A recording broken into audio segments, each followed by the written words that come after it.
अस्सलाम वालेकुम प्यारे रीडर्स, कैसे हैं आप सब। आज हम रीड करेंगे राह वफा का खुमार नॉवल की सेकंड लास्ट एपिसोड, जो कि बिस्मा भट्टी की तहरीर है। So let's start this amazing novel. इसने जैसे ही कमरे में कदम रखा, इसके कानों में अनाया की आवाज़ पड़ी। वो फ़ोन पर किसी से बातों में मसरूफ़ थी, लेकिन यहाँ मसला इन बातों का था जिसने ना सिर्फ साहिर के कदम अपनी जगह जमा दिए थे, बल्कि इसकी समाख्ता पर किसी बम के धमाके भी कर दिए थे। वो बेड पर उल्टी लेटी दोनों टांगों को क्रॉस करके झुलाते कोहनियों के बल उठकर फ़ोन पर बात कर रही थी। अब तो इसका लिबास, इसका चेहरा वैसे भी कमरे के दरवाजे की जानिब नहीं था। हाँ यार, तुम्हें तो पता है कि इस घर में आने का मकसद साहिर तो कभी था ही नहीं, इसकी जायदाद थी। और इस जायदाद को अपने नाम करवाने के लिए इसकी माँ को हटाना पड़ा रास्ते से। वो बुढ़िया तो मरने का कोई इरादा नहीं रखती थी, तो और क्या, मैंने ही तो एक्सीडेंट करवाया इसका, वरना वो तो अगले 10 सालों तक मरने का प्लान नहीं रखती थी। और मेरे पास इतना वक्त नहीं था कि मैं इंतज़ार करती। अरे मैं तो 1 मिनट ना साहिर को बर्दाश्त करूं। ये तो मजबूरी थी जो 1 महीना कर लिया अपने मकसद के लिए। मुझे कुछ भी करना पड़ा तो मैं करती। साहिर के कदम ऐसे जमीन से चिपक गए थे जैसे जमीन ने ही कदमों को जकड़ लिया हो। इसके कान साई साई कर रहे थे, आंखें हैरत से फट गई थी। वो इसे बदकिरदार समझ रहा था, लेकिन ये तो इसकी माँ की कातिल निकली। इसकी माँ के मरने के बाद इसकी माँ की जायदाद साहिर के नाम हो जानी थी। अरे तुम्हें तो बताया था कि साहिर की माँ मेरी खाला लगती थी। इसने ही अपनी बहन की मोहब्बत पर भरोसा करके मेरी माँ को बताया था कि अपनी वसीयत में यही लिखवाया है कि जब मर जाएगी तो सारी जायदाद साहिर के नाम हो जाएगी, और इसके बाप की जायदाद जाहिद, जो साहिर का छोटा भाई है ना, उसके नाम होगी। मुझे जाहिद से क्या लेना देना, वो तो छोटा है मुझसे, और वैसे भी साहिर के नाम ज्यादा जायदाद लगी है। अरे इसने माना था तो साहिर के नाम जायदाद होनी थी, लेकिन अभी मुझे मौका नहीं मिला अपने नाम करवाने का। हाँ, तलाक के पेपर तो इसने दे दिए हैं, लेकिन मैं भी इतनी आराम से नहीं जाऊंगी, जो चाहिए वो लेकर रहूंगी। हाँ, सिर्फ जायदाद के पीछे हूँ इसकी, वरना साहिर में ऐसा क्या रखा है कि मैं इससे शादी करूँ। ठंडा बेजार आदमी, कोई गर्मी नहीं इसके अंदर, बहुत ही आवाज़दार है। सिर्फ शक्ल और पॉटी ही होट है और कुछ नहीं इसके पास। होगा भी कैसे, मलका का तो असल से आशिक है। इसके ख्वाबों ख्यालों से निकलेगा तो मैं इससे नजर आऊंगी। लेकिन अच्छा है मेरे करीब नहीं आता। मैं इतनी गई गुजरी नहीं कि अपने जिस्म पर साहिर का छूना कबूल करूं। अनाया ने बेजारी से बोल रही थी। साहिर का चेहरा गुस्से से सुर्ख हो चुका था। इसकी गर्दन की रगें पहली बार जिंदगी में इतनी सख्त तन गई थी। सुर्ख होता नाक और लाल शरहपार आंखें ऐसे थी कि जैसे अभी आग उगल देगी, और अनाया पे का अंग अंग, रोम रोम इस आग से जलकर भस्म हो जाएगा। साहिर ने दिमाग में फिर से शादी से पहले मलका की सारी बातें रिवाइंड हुई थी। फ्लैशबैक। अनाया अच्छी लड़की नहीं है, मेरा यकीन करो। मैं भी इससे मिलकर आ रही हूँ, वो एक निहायत घटिया लड़की है। जस्ट शट अप मलका। अनाया के मुतालिक तुम क्या बोल रही हो? वो बहुत नाइस है, मेरी कज़न है, मुझसे बेहतर इसे कौन जानता है। तुम ऐसे अल्फाज इस्तेमाल नहीं कर सकती हो इसके लिए, साहिर ने जरा सख्ती से जवाब दिया। इसे यही लग रहा था कि मलका अपनी जिद की वजह से गलत बयानी कर रही है, ताकि साहिर अनाया के बजाय इससे शादी कर ले। साहिर, लिसन टू मी, वो अच्छी लड़की नहीं है। मैं उससे मिलकर आ रही हूँ। मलका ने उसे समझाने की कोशिश की। वो तुमसे क्यों मिलेगी मलका? तुम क्या बोल रही हो? कैसे बोल सकती हो? साहिर को अब गुस्सा आ रहा था। वो मलका से ऐसी बचकाना हरकत की उम्मीद नहीं कर रहा था। जाहिद और महावीर नासमझी से बस दोनों को देख रहे थे। मेरा यकीन करो साहिर, वो इंतहाई घटिया लड़की है। वो तुम्हें क्या, तुम्हारी पूरी फैमिली को धोखा दे रही है। एक नंबर की बिगड़ी हुई लड़की है, तुम्हें डिजर्व नहीं करती है। बस मलका, अब तुम इसके खिलाफ एक लफ्ज नहीं बोलोगी। तुमसे शादी से इनकार क्या किया, तुम कुछ भी बोलोगी अब? साहिर ने मायूस नजरों से मलका को देखते हुए कहा। तुम मुझे गलत समझ रहे हो। मैं जो कह रही हूँ उसे समझो। मैं सच कह रही हूँ, वो बहुत ही बुरी लड़की है। वो अच्छेपन का ढोंग रचाती आई है। अल्लाह जाने कैसे आंटी इसकी बातों में आ गई। तुम यकीन नहीं करोगे, इसने तुम्हारी मामा को मरवाया है, कत्ल किया है उनका। मेरे सामने खुद एतराफ़ किया उसने। वो सच चिटाक हाल थप्पड़ तब मारा तो और इसका असर फिर से साहिर को महसूस हुआ। अपनी आंखों को झटके से जोर से बंद किया था। हाथों की मुट्ठियां बन चुकी थी। इसने मलका के साथ हर बार गलत किया, हर बार उसे रद्द किया। जिंदगी का हर मोड़ मलका की सच्चाई और इसकी बेवकूफ़ियां बता रहा था। वो तो इसके लिए हर वक्त वफादार थी। इसने अपनी वफा का खुमार कम तो किया ही नहीं था, एक ये खुद ही था जो रिश्तों में उलझ कर मोहब्बत को कमज़ोर कर किया। इस लड़की के लिए मैंने मलका के साथ इतना बुरा क्या? मामा, आप इस लड़की को मेरी दुल्हन के रूप में पसंद करती थी जिसने आपकी ही जान ले ली और मेरी जिंदगी खराब कर दी। आंखें बंद किए वो अपनी माँ से शिकवा के ना था। अपनी आंखें खोलकर सामने देखा, वो अभी भी महक गुफ्तगू थी और अब की गुफ्तगू में चिकनी चिपड़ी लॉयर क्लास मोहब्बत के अफसाने और गीत गाए जा रहे थे, अहदो पैमा किए जा रहे थे। जबड़ा कसे इसने नफरत से अनाया को देखा था। कदम बढ़ाता वो इसके सामने आन खड़ा हुआ था। अपने सामने किसी को खड़ा देखकर अनाया की जबान बंद हुई और इसने निगाहें उठाकर देखा तो साहिर का आतिशी रूप देखने को मिला। इसके चेहरे की सख्ती और आंखों में उतरे खून ने बहुत आसानी से इसे समझा दिया था कि साहिर सारी बातें सुन चुका है। अनाया के चेहरे का रंग एक सेकंड में उड़ गया। आंखें खौफ से खोले वो झटके से अपनी जगह से सीधी होकर बैठी थी। मोबाइल हाथ से छूटकर फर्श बोस हो चुका था। होंठों पर खौफ से ज़बान फेरते इसने अपना गला तय किया था। इस वक्त इसे साहिर बेग से शदीद डर लग रहा था। क्या वो बच्ची थी जो ये समझती क्या वो बच्ची थी जो ये ना समझती कि माँ के कातिल को सामने पाकर कोई भी औलाद इंसान नहीं रहती, हैवान बन जाती है। खास तौर पर वो औलाद जो बेहद लाडली हो।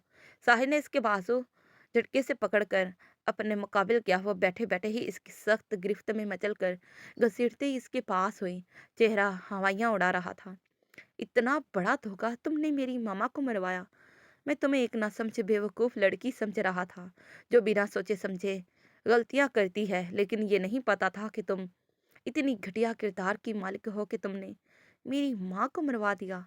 अपने मकसद को पाने के लिए इसके बाजों को झंझोड़ते वो अपनी आग भरी आवाज़ इस पर फुनकार रहा था। Sahir, listen to me. हकलाते हुए वो खौफ से इतना ही बोली कि साहिर की तरफ से पड़ने वाला जोरदार थप्पड़ इसके 14 तबक रोशन कर गया। वो औंधे मुंह बेड पर गिरी। इसका सर बुरी तरह से हिला था, क्योंकि जहां थप्पड़ जोरदार था वहीं इसका औंधे मुंह गिरना इसकी अकल ठिकाने लगाने के लिए बहुत था। तुम्हें 1 घंटा दिया था, अभी आधा घंटा गुजरा है, लेकिन मुझ में इतनी बेगैरती नहीं कि तुम्हें यहाँ एक सेकंड के लिए भी बर्दाश्त करूं। एक पांव बेड पर रखते इसका बाजू पकड़कर वापस अपनी तरफ घुमाते वो इसके मुंह पर गिर जा था। अनाया पहली बार जिंदगी में इतनी खौफजदा हुई थी, और हुई भी किसे? साहिर बेग से, जो इसके लिए ठंडा आम से मिजाज का शख्स था, जिसके वजूद में कुछ ऐसा न था कि कोई लड़की इसकी तरफ खींचती। बस शक्ल ही प्यारी थी, लेकिन अनाया के मुताबिक शक्ल अच्छी होने से कुछ नहीं होता। मर्द में कोई ऐसी तो बात होनी चाहिए कि औरत की सारी शिद्दतें, सारी तलब पूरी हो सके। वो जितनी बोल्ड थी उतनी बोल्ड उसकी सोच थी, लेकिन इस आम से इंसान ने इसके रंगोटे खड़े कर दिए थे और दिल की धड़कन बुरी तरह बढ़ा दी थी। खौफ से इसके हाथ पांव फूले भी थे और ठंडे भी हो चुके थे। साहिर ने इसका जबड़ा दूसरे हाथ से पकड़ा। अनाया बेग, मैं साहिर बेग तुम्हें अपने होशे हवास में तलाक देता हूँ, तलाक देता हूँ, तलाक देता हूँ। इसके जबड़े पर अपनी गिरफ्त सख्त करते इसके चेहरे पर फनकारा था। अनाया की मजीद आंखें फैल गई। साहिर ने बहुत जोर से इसको झटका देते छोड़ा कि वह वापस फिर से उल्टे चेहरे से पलट कर बेड पर गिरी। मलका, जो इसे मिलने कमरे में आ रही थी, दरवाज़ा खुला देकर वो थोड़ा सा अंदर आते नॉक करने लगी थी, लेकिन अंदर साहिर की गरजती आवाज़ और अल्फाज ने इसे बुरी तरह लड़सा दिया। वो अपने मुंह पर हाथ रखे वह मुश्किल अपनी चीख को दबा पाई थी। इसे अपने वजूद से एकदम जान निकलती महसूस हुई थी। तभी इसका दिमाग क्लिक हुआ। वो उल्टे पैर भागने के अंदाज में इकराम बेग के कमरे की तरफ बढ़ी।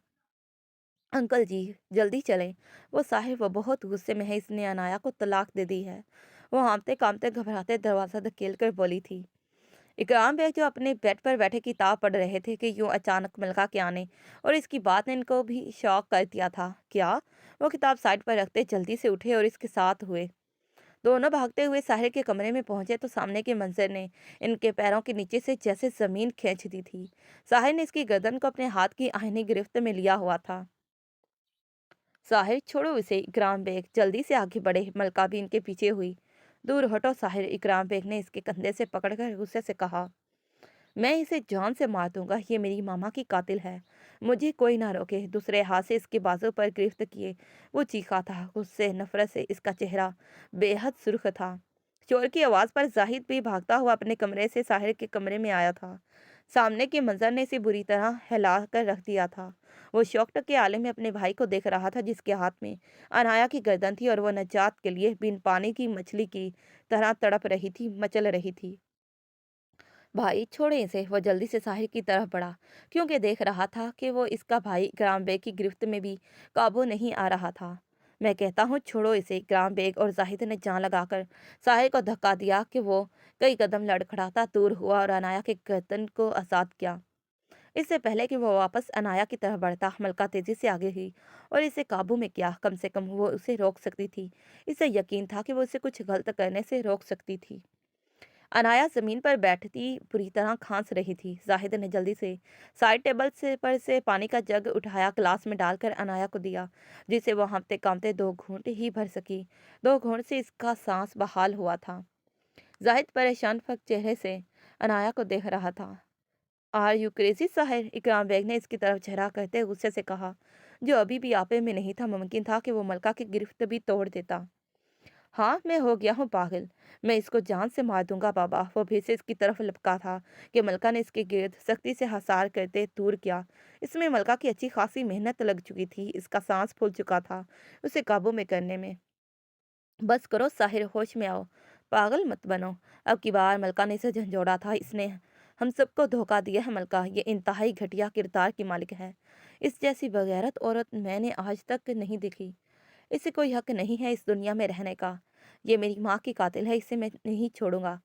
साहिर गुस्से से चीखता गिरजता अनाया को मजीद डरा चुका था। मलका ने पूरी जान लगाते इसे काबू किया। इसे बाहर लेकर जाओ मलका, जाहिद बाहर लेकर जाओ इसे। इकराम बेग ने साहिर के बेकाबू होते गुस्से की पेश नजर दोनों को कहा, मुझे छोड़ दो मलका, मैं उसे आज खत्म कर दूंगा। मलका को मुखातिब करते हुए इसी अंदाज में बोला था। भाई चले बाहर, बाहर चले, चलो तुम बाहर साहिर, चलो। जाहिद और मलका दोनों ने इसे अपनी गिरफ्त में किया। दोनों इसे जान लगाकर घसीटते हुए कमरे से बाहर ले गए। इकराम बेग ने गहरा सांस लिया और माथे पर बल डालकर अनाया को देखा, जो बेड से कमर लगाकर बैठी थी। गहरे गहरे सांस ले रही थी, चेहरे पर पसीना नुमाया था और हवायां उड़ी हुई थी। खौफ अभी भी इसके चेहरे और आंखों में देखा जा सकता था। इकराम बेग 2 कदम दूर पैरों के बल बैठे और इसे नफरत भरी नजरों से देखा। साहिर ने क्या तुम्हें तलाक दे दी है? एक जुमला जो वो इससे सुनना चाहते थे। अनाया ने खौफजदा नजरों से इन्हें देखा। इसे तो अब इकराम बेग से भी डर लग रहा था, जैसे वो अभी इसे 1-2 थप्पड़ लगा देंगे या बची कुची सांसें वो गर्दन दबाकर निकाल देंगे। इसके होंठ लर्ज रहे थे। बोला तो कुछ जा ही नहीं रहा था। सारी फुर्तियां, सारी अकड़, सारा गुरूर जो इसमें था, साहिर के स्वरूप ने निकाल दिया था। खाली हाथ, खाली दिमाग से डरी हुई वह बस खुद को बचाने का सोच रही थी। इसने साहिर की माँ को मरवाया था, यानी इसने कत्ल किया था, और ये बात इकराम बेग के सामने आ चुकी थी। इससे डर लग रहा था कि साहिर से कहीं ज्यादा संगीन सजा इकराम बेग ना दें। आखिर इनकी प्यारी बीवी थी, इसे खौफ बहुत आ रहा था। वो इस वक्त इकराम बेग को अपने लिए मेहरबान महसूस नहीं कर सकती थी। मैंने कुछ पूछा है तुमसे, दांतों को पीसते हुए गुस्से से बोले। इसने डरकर इकराम बेग को देखा और जल्दी से हाँ में सर हिलाया और बैठे बैठे ही पीछे को दूर हुई। इकराम बेग का जबड़ा कस चुका था और होंठों को भेजे वो नफरत से उसे देख रहे थे। तुम्हारे हक महर के पैसे निकाह के वक्त ही अदा हो चुके थे। 10 मिनट से है तुम्हारे पास, अपना सामान बांधो और दफा हो जाओ यहाँ से। ये ना हो कि अब की बार साहिर की जगह मेरा हाथ तुम्हारी गर्दन पर हो। साहिर को तो हटा लिया हमने, खुदा कसम इकराम बेग को हटाने के लिए किसी की जरूरत नहीं होगी। आंखों में शदीद नफरत लिए वो ठहरे हुए संजीदा लहजे में वो अनाया की पूरी आंखें खोल चुके थे। वो सांस खींचकर इन्हें फीके सफेद रंग से देखने लगी। समझी, दफा हो जाओ, 10 मिनट से हैं। 11वें मिनट पर तुम इस घर की दहलीज से बाहर नजर आनी चाहिए। उंगली से वार्निंग दी और वो तेजी से उठकर कमरे से चले गए। लॉन्ज में इसे खींच कर लाए तो साहिर ने अपने आप को छुड़वाया। अभी गुस्सा बेकाबू था। जाहिद और मलका ने परेशानी से एक दूसरे को देखा। दोनों का सांस फूला हुआ था। बहुत जान लगी इसे अपने अज़म से हटाने में, वरना आज इस घर में एक मैयत और मातम की सफ़ें बिछ जानी थी। अब क्यों गुस्सा आ रहा है तुम्हें? अब क्यों आपे से बाहर हो रहे हो? मलका ने इसकी पुष्ट को घूरते हुए कहा। वो जो अपने सर के पीछे के हाथ रखे गहरे सांस लेता गुस्सा काबू कर रहा था कि मलका की आवाज पर पलटा। इसने मेरी माँ को मारा है मलका, अपने कानों से इसके अल्फाज सुने हैं, खुद एतराफ किया है इसने। मेरी माँ को मारा है, ये झूठी बात नहीं। हाँ, ये छोटी बात नहीं है, लेकिन मैंने तुम्हें बताया था। जब तब यकीन नहीं किया, तो अब क्यों अपना आपा खो रहे हो? ये ज़ाहिर कर रहे हो कि तुम्हें अभी सच्चाई पता लगी। क्या तुम्हें पहले मैंने नहीं बताया था? तब तो मुझ पर बहुत आसानी से हाथ उठाया लिया था तुमने। अनाया ऐसी है, अनाया वैसी है। बल्कि झूठ बोल रही हो तुम खुद गर्ज हो। अपने मकसद के लिए तुम अनाया पर इल्ज़ाम लगा रही हो। ला फ़ला फ़ला। बहुत कसीदे पड़े थे तुमने अनाया के। अब क्यों नहीं इसके कसीदे पढ़ रहे हो? अब क्यों इसकी जान लेने की दर पर हो? अब क्यों इसे तलाक दी है जब शादी करने से पहले नहीं सोचा? मलका ने इसके मुंह से अल्फाज खींचते बोलना शुरू किया था और ऐसा बोला था कि पूरे लाउंज में सन्नाटा छा गया था। यहाँ तक कि साहिब भी खामोश होकर इसे देख रहा था। इसके पास जवाब ही नहीं था। भाई, मलका ने ये सारी बातें की थी, मुझे तब भी यकीन था इस पर कि ये झूठ नहीं बोलती। मुझसे ज्यादा तो आप क्लोज थे मलका के, आपने यकीन क्यों नहीं किया? अनाया में ऐसा क्या था जो इसकी तरफदारी की जाती, माँ सिवाय इसके कि वो हमारी माँ की पसंद थी, ख्वाहिश थी। अब यही सच्चाई इसके मुंह से सुनकर उसे मारने तक जा रहे थे। ये क्या पागलपन शुरू किया हुआ है आपने? आंखें नहीं हैं आपकी, नजर आता कि कौन अपना है कौन पराया? समझ नहीं आता कि आपका दिल क्या चाहता है? जाहिद भी गुस्से से बोला था। दिमाग तो इसका भी काफी खराब हुआ था काफी दिनों से साहिर को लेकर। साहिर दोनों की बातें सुनकर बहुत बुरी तरह से लाजवाब हुआ था। सर पकड़कर वो सोफे पर बैठ गया। मुझसे बहुत बड़ी गलती हो गई, मुझे तुम पर यकीन करना चाहिए था। मुझे नहीं पता था कि अनाया को सेव करके और तुम्हें झुठला कर मैं कितनी बड़ी गलती कर रहा हूँ। मुझसे गलती हो गई। मेरी मामा कितना तड़पी होंगी, कितना प्यार करती थी वो अनाया से। आखिरी ख्वाहिश मान लिया उससे कि मैं शादी करूँगा उससे। अपनी मामा के लिए मैं सब कुछ कर सकता था। वो जान भी मांगती तो उफ ना करता, दे देता। मेरी मामा को मार दिया उसने, कितनी बेरहम है। मेरी मामा तड़पी होंगी और इनकी जान इसने ली जो बहुत प्यारी थी ने। अपने सर के बालों को दोनों हाथों की मुट्ठियों में जकड़ते वो नम भारी आवाज में बोल रहा था। इसका गुस्सा अब दुख तकलीफ में बदल गया था। इससे क्या माँ की शक्ल इसकी आंखों में चिपक गई थी। इनका आखिरी लम्हों में बुरी तरह जख्मी वजूद इसके असाब चल कर रहा था और इससे भी ज्यादा अनाया की सच्चाई इसको तोड़ रही थी। वो किसी लड़के की मोहब्बत में गिरफ्तार होती, ये काबिल कबूल था इसके लिए। वो इसे छोड़ देता, आज़ाद कर देता, लेकिन इसे इसकी माँ की कातिल नहीं बनना चाहिए था। रहम की कोई गुंजाइश ही नहीं निकाल पा रहा था।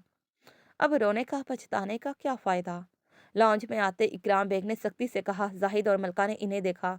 चेहरे पर शदीद सख्ती थी उनके। साहिर ने इन्हें नहीं देखा था, हिम्मत ही नहीं थी।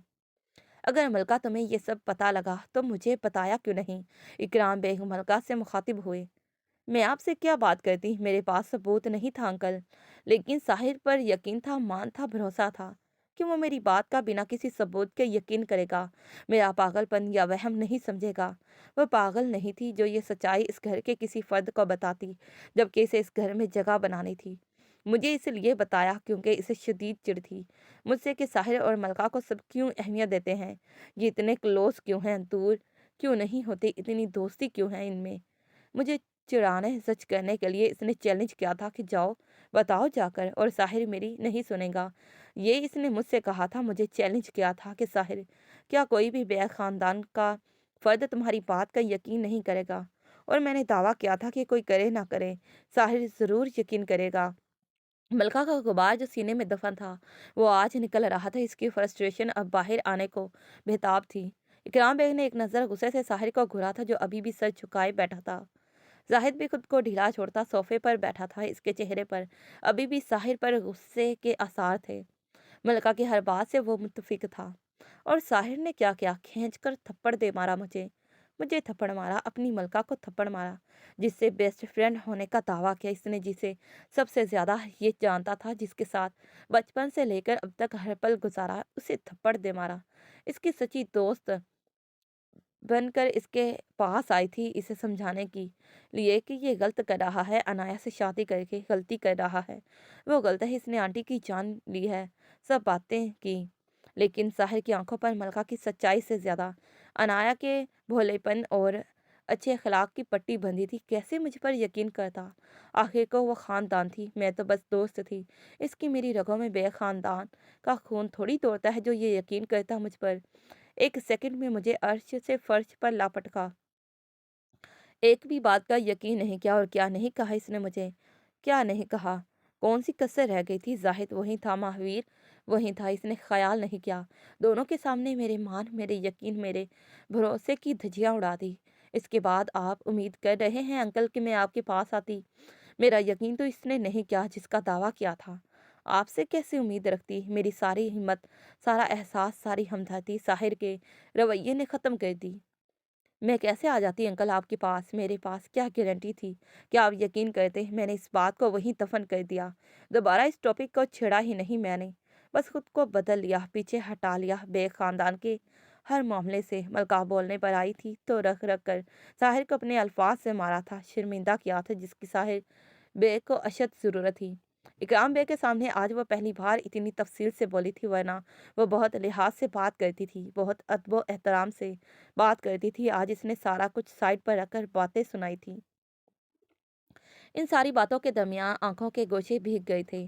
زاہد نے ہمدردی سے بھری نگاہوں سے ملکہ کو دیکھا۔ وہ ہمیشہ اس کی عزت کرتا تھا، اور عزت سے زیادہ وہ اس کی سچائی کی گواہی دے رہا تھا۔ اسے ملکہ کی فطرت کا اندازہ تھا، لیکن اپنے بھائی پر افسوس اور حیرت ہو رہی تھی کہ ملکہ نہ صرف دوست بلکہ ساحر کی محبت تھی۔ وہ کیسے اس کا یقین نہیں کر پایا تھا؟ ساری باتیں سننے کے بعد اکرام بیگ ملکہ کو ایک لفظ نہ بولے، بلکہ ساحر کی طرف بڑھے اور اس کا بازو پکڑ کر اپنے مقابل کھڑا کیا تھا۔ ساحر کی آنکھیں بھیگی ہوئی تھی اور باپ کے سامنے اپنی غلطی پر شرمندگی سے آنکھیں اٹھائی نہیں جا رہی تھی، چہرے پر بھی پشیمانی کے آثار تھے۔ تم نے ملکہ کا یقین نہیں کیا؟ تھپڑ اسے ایسا کیا تم نے؟ اکرام بیگ نے سنجیدگی سے سوال کیے۔ ساحر سے نہ بولا گیا، نہ سر اٹھایا گیا۔ جواب دو ساحر اکرام بیگ نے تڑھ کر پوچھا۔ ملکہ اور زاہد نے دونوں کو دیکھا۔ ملکہ کو فکر لگ گئی، کیونکہ وہ اکرام بیگ کی آنکھوں میں غصہ دیکھ رہی تھی۔ اسے لگ رہا تھا کہ جیسے ساحر بیگ کی پٹائی ہو جانی ہے، وہ بھی اپنے باپ کے ہاتھوں۔ غلطی ہو گئی بابا، آنکھیں جھکائے ساحر نے ندامت سے کہا۔ چٹاہ زوردار تھپڑ کی گونج پورے لاؤنج میں گونجی تھی، اور ساحر بیگ پوری طرح اپنے قدموں پر لڑکھڑایا تھا۔ اوہ نو! ملکہ کا ہاتھ بے اختیار ہونٹوں پر گیا۔ وہ ایسی امید تو نہیں کر رہی تھی، نہ ہی اس نے خواہش کی تھی کہ ایسا ہو۔ بابا، زاہد بھی پریشان ہوا تھا۔ ایسا تو اس نے بھی نہیں سوچا تھا۔ تم نے غلطی نہیں، گناہ کیا ہے اپنے اس ہمدرد اور سچے دل کے بے غرض انسان کو تکلیف دے کر۔ اکرام بیگ نے اس کے بازو پکڑ کر واپس اپنے مقابل کیا تھا، اور ایک اور تھپڑ جڑا تھا۔ اب کی بار ساحر بری طرح ہلا تھا، بس ایک گرنا باقی رہ گیا تھا۔ انکل، کیا کر رہے ہیں آپ؟ پلیز! ملکہ سے دیکھا نہ گیا تو فوراً ساحر کو سہارا دیتے وہ التجائیہ انداز میں بولی تھی۔ یہ دیکھو، تمہیں تکلیف میں نہیں دیکھ سکتی، جانتی ہے کہ غلطی یہاں تمہاری ہے، لیکن پھر بھی سزا نہیں دے سکتی، نہ سزا میں دیکھ سکتی ہے، نہ تمہاری تذلیل دیکھ سکتی ہے۔ اسے تکلیف دی تم نے، اور اس محبت کا دعویٰ کرتے ہو، اور اسی کو تکلیف دیتے ہو۔ کیسی محبت کرتے ہو تم؟ ساحر نے ایک لفظ نہیں کہا۔ کچھ I'm so sorry، میری وجہ سے انکل نے تمہیں مارا۔ ان کی باتوں کو بمشکل ہضم کرتے ملکہ نے اس کے رخسار پر ہاتھ رکھتے کہا، جہاں اکٹھے دو تھپڑ پڑے تھے اور شدید سرخ ہو چکی تھی گال۔ مجھے معاف کر دو ملکہ، میں نے تمہارا یقین نہیں کیا۔ میرے اس گناہ کی معافی تم سے ہی مل سکتی ہے۔ جو سزا دینی ہے دے دو، لیکن معاف کر دو۔ مجھے اس گلڈ سے نکال دو پلیز۔ ملکہ کے سامنے دونوں ہاتھ جوڑے وہ بے حد شرمندگی اور ٹوٹے ہوئے لہجے میں بولا تھا۔ چھوڑو پلیز، مت ڈسکس کرو۔ ملکہ دل کے ہاتھوں مجبور اس کے ہاتھوں کو تھام گئی تھی۔ بابا ٹھیک کہہ رہے ہیں، میں نے دعویٰ کیا تھا کہ تم سے محبت کرتا ہوں۔ میں اب بھی اسی دعوے پر قائم ہوں، اور آخری سانس تک رہوں گا۔ اس محبت کا واسطہ ہے، مجھے اذیت میں مت مبتلا کرو، مزید نہ تڑپاؤ، پلیز معاف کر دو، پلیز۔ اکرام بیگ اور زاہد خاموشی سے دونوں کو دیکھ رہے تھے۔ اس معافی کی امید تو ان دونوں کو تھی کہ ساحر کو مانگ ہی لینی چاہیے۔ جو بھی تھا، جیسے بھی تھا، وہ ساحر کو تکلیف میں نہیں دیکھنا چاہتے تھے، اور دونوں جانتے تھے کہ ساحر شدید محبت کرتا ہے ملکہ سے، اور عنایت سے شادی کے بعد جو تبدیلی وہ ساحر میں دیکھ چکے تھے، وہ دونوں کو پریشان کر چکی تھی۔ ساحر تو وہ ساحر رہا ہی نہیں تھا جو شادی سے پہلے تھا۔ اب انہیں ملکہ سے بھی امید تھی کہ وہ بھی معاف کر دے۔ اب ان کا بیٹا اس سے محبت کرتا ہے، اب وہ اسے قبول کر لے۔ تمہیں معاف کیا، پلیز یہ ہاتھ میرے سامنے مت جوڑنا۔ ملکہ نے اس کے دونوں ہاتھوں کو کھولتے نرمی سے کہا۔ میں نے عنایا کو اس گھر سے جانے کو کہا، تم نے اسے طلاق دے دی ہے، اب اس کا یہاں رہنا بنتا نہیں، اکرام بیگ نے ساحر سے مخاطب ہوتے ہوئے کہا۔ عنایا کے ذکر پر ساحر کو بھولا ہوا غصہ واپس یاد آ گیا۔ اسے پولیس کے حوالے کرے، چھوڑ کیوں رہے ہیں؟ جانے کیوں دے رہے ہیں؟ ایسے نہیں چھوڑ سکتا میں اسے۔ ساحر اسی غصے سے بولا تھا جس میں کچھ دیر پہلے تھا۔ اس کو طلاق دینا سب سے بڑی سزا ہے اور انصاف اللہ کرنے والا ہے۔ اس کو چھوڑ دیا ہے، اگر تم نے تو سچ میں اسے چھوڑ دو۔ بدلے کی آگ میں مت جلانا خود کو، یہ میری اور تمہاری ماما کی تربیت کا حصہ نہیں۔ اکرام بیگ نے ساحر کے کندھے پر ہاتھ رکھتے ٹھہرے ہوئے لہجے میں کہا۔ ساحر نے لب بھینچ لیے، اس کے لیے مشکل تھا۔ ملکہ نے اس کے بازو پر ہلکا سا دباؤ دیتے ایسے ہی کرنے کو کہا۔ اکرام بیگ کے جاتے ہی عنایا گرتے پڑتے اٹھی اور فٹافٹ وارڈروب کی طرف بڑھی۔ اس صورتحال میں بھی اس کی لالچ اس کا ساتھ نہیں چھوڑ رہی تھی۔ ساحر کے وارڈروب کھول کر فٹافٹ تلاشی شروع کر دی۔ جتنا بھی نقد اسے جہاں جہاں سے ملا اس نے اپنے ہینڈ بیگ میں ڈالا۔ اپنی وارڈروب کی طرف بڑھی، سوٹ کیس میں اپنے چند قیمتی ڈریسز رکھے جو بہت مہنگے تھے، اس کے ساتھ ساری سونے کی جویلری رکھی۔ اس کے پاس انگیجمنٹ کے طور پر ڈائمنڈ کی رنگ تھی، یہ اس نے ساحر کے ماں سے کہہ کر بنوائی تھی کہ اسے ہیرے کی انگوٹھی منگنی کے لیے چاہیے۔ اس کی ماں نے اس کی محبت میں یہ بھی کر دیا تھا، یہ انگوٹھی 1 کروڑ کی تھی اور اس کی خبر صرف ساحر کی ماں کو تھی کیونکہ انہوں نے کسی کو بتائے بغیر یہ رشتہ فائنل کیا تھا اور اسی دن ان کا ایکسیڈنٹ کروا دیا گیا۔ سب ضرورت کی چیزیں رکھتے ہوئے اپنے موبائل کی طرف بڑھی جو زمین پر پڑا تھا۔ اسے اٹھایا تو سکرین کارنر سے ٹوٹ گئی تھی لیکن استعمال کے قابل تھی۔ اس نے آن کر کے کال لاگ سے نمبر ملایا۔ کچھ دیر بعد فون اٹھا لیا گیا۔ ہیلو انیل، مجھے آدھے گھنٹے میں پک کرو، میں اسٹاپ پر پہنچ کر تمہیں لوکیشن بھیجتی ہوں، فون پر موجود اسی لڑکے سے کہا اور فون بند کر کے اسے اپنے بیگ میں ڈالا اور باہر بڑھی۔ کمرے سے باہر جاتے وقت وہ اچھا خاصا کانپی تھی۔ ساحر اور اکرام بیگ کی شکلیں اس کے ذہن میں آ چکی تھیں۔ ان کا سامنا کر کے ہی تو باہر نکلنا تھا اس گھر سے۔ گہرے گہرے سانس لیتی وہ باہر بڑھی۔ جاری ہے تو پیارے ریڈرز، یہ رہی اس ناول کی سیکنڈ لاسٹ ایپیسوڈ، اور بتائیے گا کہ آپ کو ساحر اور ملکہ کا کردار کیسا لگا اور عنایا کی سچائی جان کر آپ سب کا کیا ریاکشن ہے؟ اب عنایا کو کیا سزا ملنی چاہیے؟ اسے پولیس کے حوالے کر دینا چاہیے یا پھر یوں اس کے حال پر چھوڑ دینا چاہیے کہ دنیا مکافات عمل کا نام ہے؟ اور کمنٹ باکس میں میرے کیے گئے سوالوں کا آنسر ضرور دیجیے گا اور اچھا سا اس ناول پر ریویو دیں اور رسپانس شو کریں۔ اور جنہوں نے ابھی تک چینل کو سبسکرائب نہیں کیا وہ پیارے ریڈرز جلدی سے چینل کو سبسکرائب کریں اور پھر ملتے ہیں اسی ناول کے نیکسٹ پارٹ پر۔ تب تک کے لیے پیارے ریڈرز اللہ حافظ، bye bye and take care. Thanks for watching this video.